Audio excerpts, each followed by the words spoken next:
The Long Way Back. Chapter 1. The Night Everything Changed. I used to think life had a rhythm, steady, predictable, almost like the background hum of a quiet hometown. Back then, I believed nothing truly dramatic could happen to me. Not in Willow Creek, where the loudest thing at night was a lone pickup rolling down Main Street. But that night, it shattered everything. It was late, maybe close to midnight. The road outside town was slick from a sudden rain, the kind that comes out of nowhere and disappears just as fast. I'd been driving home after a long shift at the diner, still wearing my apron, humming along to an old country song on the radio. I remember glancing at my phone for half a second, just half a second, to check a message from my mom. I never even got to read it. There was a curve in the road. My tires slipped. The world spun. Lights blurred. Metal screamed. And then, nothing. When I opened my eyes again, I wasn't in my car. I wasn't anywhere I recognized. Just a ceiling. Bright lights. A voice telling me to stay still. Another voice yelling something about blood pressure dropping. Then darkness again. When I truly woke up, really woke up, I found myself in a hospital bed. The air smelled like antiseptic. Machines beeped. My mom sat next to me, eyes red and swollen. I tried to move, but nothing happened. The doctor came in, a gentle man with tired eyes. "Emma," he said softly, "the crash caused a significant spinal injury. Right now, your legs aren't responding." The world didn't just spin this time. It collapsed. Then he rolled in the wheelchair. Chapter 2. The Chair. No one warns you how loud a wheelchair can feel in a silent room. Every little click of the wheels, every squeak, it felt like it shouted, broken with every rotation. Those first weeks were the worst. I cried more than I slept. My mom tried to stay strong, but I caught her wiping her tears in the hallway more than once. Friends visited at first. Balloons, cards, awkward smiles. But as days turned to weeks, the visits slowed. Life moved on for them. Mine didn't. Physical therapy started early, even though my legs barely twitched. The therapists encouraged me, but their optimism felt like lies. "You're doing great," they'd say. I wasn't. I could barely lift my own weight. I hated the mirror. I hated the chair.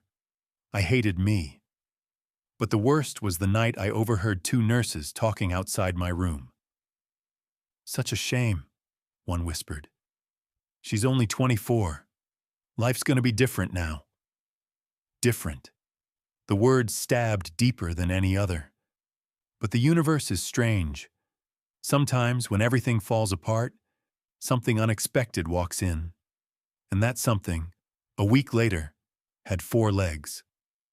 Chapter 3. The Stable on Hillcrest Road. Mom had this idea that getting outside would lift my spirits. I wasn't convinced, but she insisted on driving me to a stable just outside town. Hillcrest Stables, a place I'd seen only in passing. When she wheeled me out of the car, the smell of hay and sun-warmed wood hit me. Horses snorted softly in their stalls. A breeze brushed my face. Something inside me eased, just a tiny bit. Then I met her, Claire. Tall, calm, warm eyes. The kind of woman who felt like she'd seen every kind of pain and found a way to guide people through it. "You ever been around horses?" she asked. "No," I muttered. "Not really planning to start." She smiled. Not a forced smile, but a knowing one. "Well, they're good listeners." She introduced me to a chestnut gelding named Copper. He lowered his head toward me, breathing softly, warm air brushing my hand. Something shifted, like a small crack opening in a wall I'd built. Claire said gently, "Horses don't judge. They just feel." And I swear Copper did feel something. Maybe my fear, maybe my sadness, maybe everything bundled up inside. That day, I didn't ride. I just watched him, listened to the rhythm of hooves, the rustle of hay, the peace of the place. For the first time since the crash, I didn't hate my life for one quiet moment. Just one. But one is enough to spark something new. Chapter 4. My First Ride. The next week, Claire asked if I wanted to try sitting on copper. My stomach twisted. "What if I fall?" I asked. She shrugged softly. "Then we help you up. But you might not fall. And if you don't try, you'll never know." So I agreed, mostly out of stubbornness, not bravery. They lifted me onto the saddle with a special mounting ramp. The moment I settled on Copper's back, I felt taller than I'd been in months, higher than the chair, higher than the hospital bed. Copper took one slow step, then another. My heart thudded in my chest, not out of fear, but something different, something almost like freedom. Claire walked beside us. "You're doing great, Emma." I wanted to believe her. Just this once, I did. The world seemed wider up there, the breeze softer, my body lighter. When the session ended, Claire looked at me in a way that said, "See? I told you." I didn't admit it, but she was right. That night, for the first time since the crash, I slept without crying. Chapter 5. Something Changing. The next month was a blur of early mornings, stable dust, and Copper's warm breath greeting me like an old friend. I learned how to groom him, how to guide him with my voice, how to feel his rhythm beneath me. And slowly, almost secretly, my body began waking up. First, a twitch in my thigh, then a small movement in my left foot, then another. Physical therapists called it encouraging. I called it hope. I hadn't felt hope in a long time. One afternoon, Claire asked, "Do you want to try holding yourself upright without the strap?" My pulse jumped, but I nodded, and I did it. My core trembled, arms shaking, but I did it. Claire beamed like I'd just won a marathon. Copper flicked his ears, almost proud. Something was happening inside me. Something big. Something brave. Chapter 6. The fall progress never moves in a straight line. I learned that the hard way. It happened on a warm Thursday afternoon, the kind that feels gentle and safe. The sun was soft, the pasture quiet, a light breeze brushing the tops of the tall grass. Copper seemed relaxed, almost sleepy, and I felt more confident than usual, maybe a little too confident. We were practicing a slow trot. I bounced awkwardly in the saddle, still learning how to sit deep instead of bracing with my hands.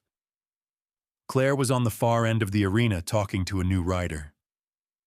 I remember thinking, "Hey, I'm doing this on my own, really doing it." And then a loud crack echoed. Someone dropped a metal bucket. Copper spooked. My heart leapt. My balance slipped. Before I could grab the horn of the saddle, I felt myself tipping. The fall wasn't graceful. It was fast, jarring, and humiliating. I hit the ground with a thud that sent dust flying and pain ripping through my hip. I curled in on myself, instinctively trying to move my legs, forgetting for a moment that they didn't work like they used to. Claire sprinted to me. "Emma, are you breathing? Talk to me." I clenched my jaw, not because of the pain, because of the disappointment. "I'm fine," I muttered, though tears blurred my vision. "I'm fine, Claire. I'm just stupid." She knelt beside me and shook her head. "No, you're brave. Brave people fall. It's part of the deal." Her voice was steady, but I could hear worry beneath it. They helped me sit up. Copper stood a few feet away, trembling, ears pinned back like he was apologizing. I reached out and touched his neck. It's okay, boy. I know you didn't mean it. But later, in the car, I broke down completely. My mom held the steering wheel with white knuckles, glancing at me every few seconds. "Do you want to quit, honey?" she asked softly. Quit. The word stung. "I don't know," I whispered. But deep down, I think I did know. I wasn't ready to give up. Not after coming this far. Not after hope had already begun to feel real. Chapter 7. Picking myself back up. A lot of people think strength is about big moments, heroic choices, dramatic gestures. But real strength? It's what you do the next morning, when you're tired, scared, and hurting. The morning after the fall, I sat at the foot of my bed, staring at my riding boots. They looked like tiny anchors. Part of me wanted to throw them in the closet and pretend the whole horse therapy chapter of my life had never happened. But then I remembered how it felt to sit on Copper's back, how the world looked from up there, how I felt whole, not broken, not limited, not trapped, just me. So I took a deep breath, put on my boots, and asked my mom to drive me back to the stable. Claire stared when she saw me rolling toward her in my chair. "You came back," she said quietly. "Of course I did." A slow smile spread across her face. "You ready to try again?" I swallowed hard. "Yeah, I think so." For the first time ever, Claire looked nervous. "Then let's take it slow." Getting on Copper felt different this time. Scarier, heavier. But when he turned his head toward me and nuzzled my leg, something inside me loosened. "Easy, boy," I whispered. Claire walked beside us the whole session. No trotting, no fancy movements, just walking. Slow, steady, peaceful walking. Enough to remind me that fear didn't own me. By the end of the ride, the shaking in my hands stopped. "I'm proud of you," Claire said. I didn't say anything, because if I tried, I would cry. Sometimes silence is easier than gratitude. Chapter 8.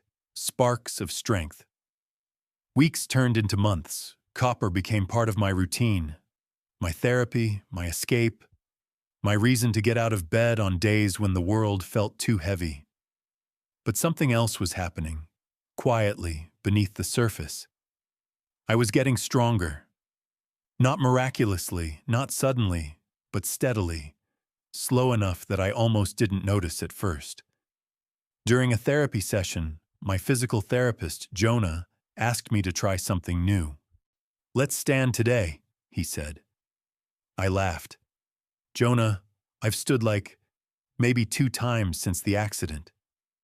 "I know," he said, "but your muscles have been reacting well. Your scans look better, and your posture on horseback is improving more than we expected. Just try." My palms were sweating, my heart hammered.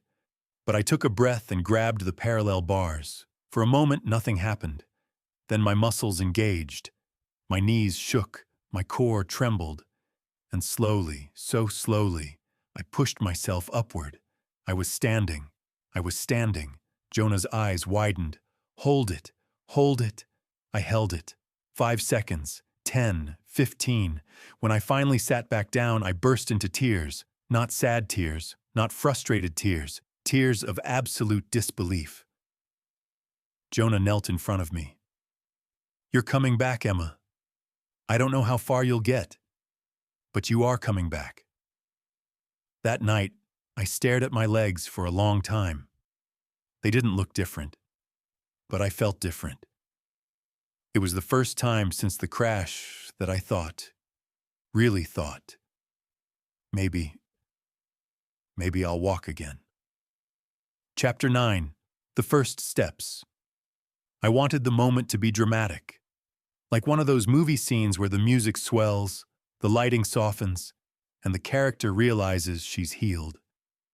Reality wasn't like that. It was just me, Jonah, the parallel bars, and a lot of fear.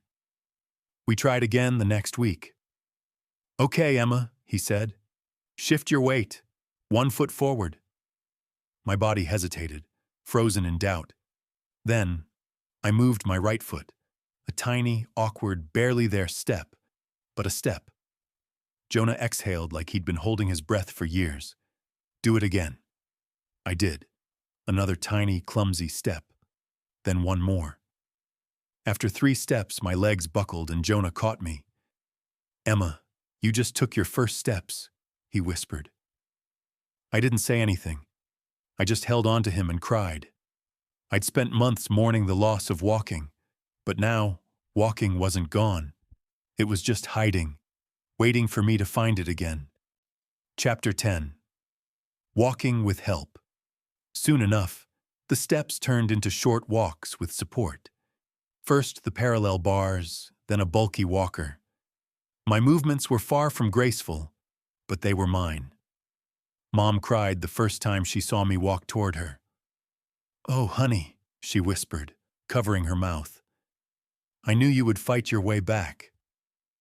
Her faith in me never wavered, even when mine did. One day after PT, Claire watched me move slowly across the stable with the walker. She wiped her eyes. You're making me emotional over here. I smirked, just saving my hero moment for your shift. She laughed, and for the first time since the accident, I felt normal. Really normal. Chapter 11. The Cane. After months of walkers and endless exercises, Jonah handed me something that felt symbolic. A cane. Black handle, sturdy design, nothing fancy, but it looked like freedom. Think you're ready? He asked. I guess we're about to find out. The cane felt awkward at first. Too light, too simple, too easy to drop. But step by shaky step, I learned to trust it. Copper saw me walking with it the first time and snorted like he was impressed. Oh, hush, I laughed. I'm trying. Claire clapped her hands. Look at you. And for once, I didn't shy away from praise.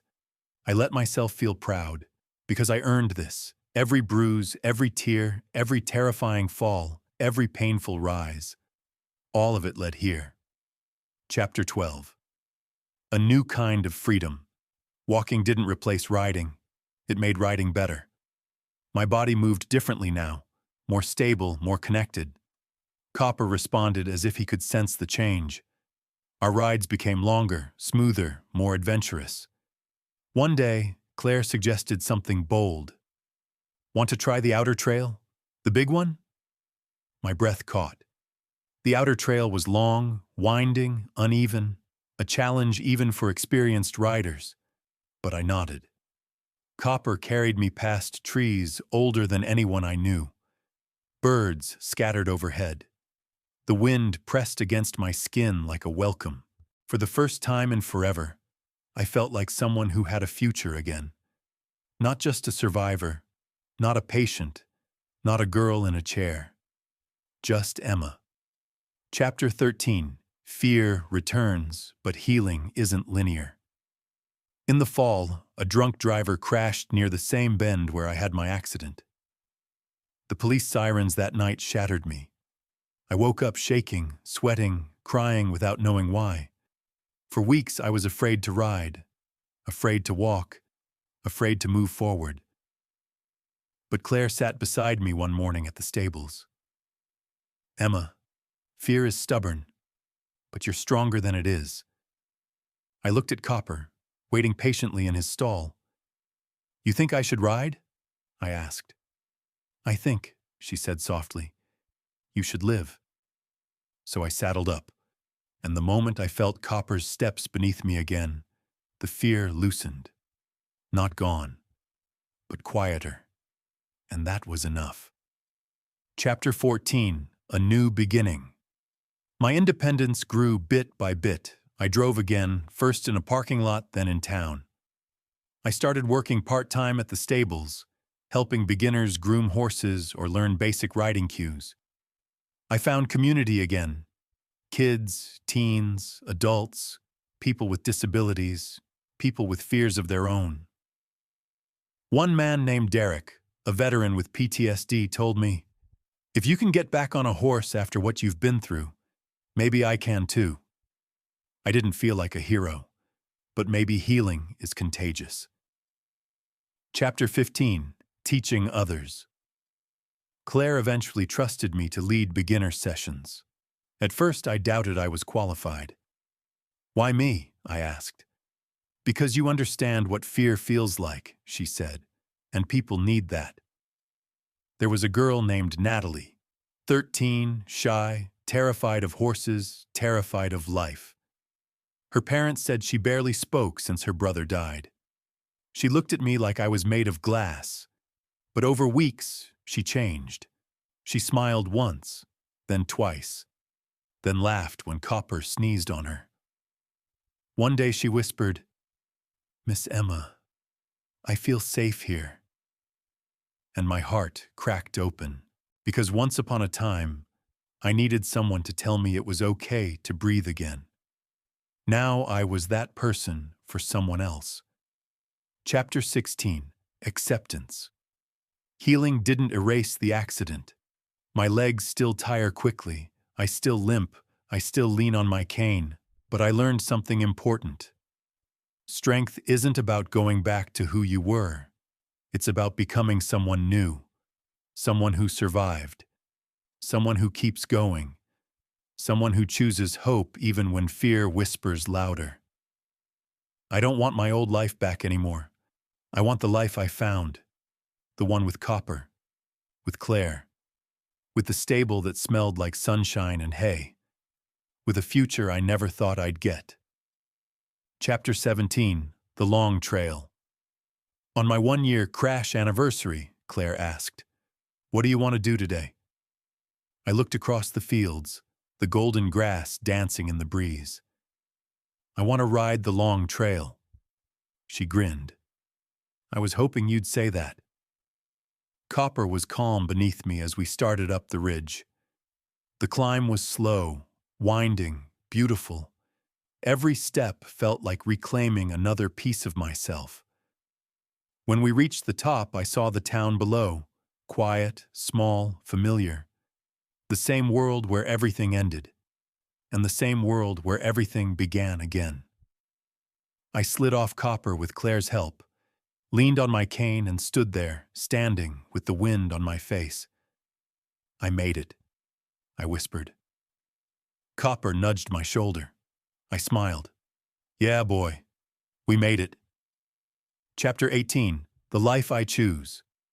People always ask how I stayed strong, as if I had a choice, as if miracles happen without pain. But the truth is simple. I didn't stay strong. I broke many times. But every time I broke, I got back up. With a wheelchair, with a walker, with a cane, with a horse who carried me when I couldn't carry myself. I learned to rewrite my story, to walk again, not perfectly, but proudly. To live again, not without fear, but despite it. And if someone out there is listening to this right now, someone hurting, scared, or convinced life is over, I want them to know you will rise too. Maybe slowly, maybe painfully, maybe in ways you never expected, but you will rise. Because sometimes the longest way back is the way that makes you whole. If Emily's journey touched your heart, take a moment to hit like and subscribe. This story is a reminder that no matter how hard life gets, there's always a way forward, no matter how small the steps. Share this video with someone who needs to hear this message of strength and hope.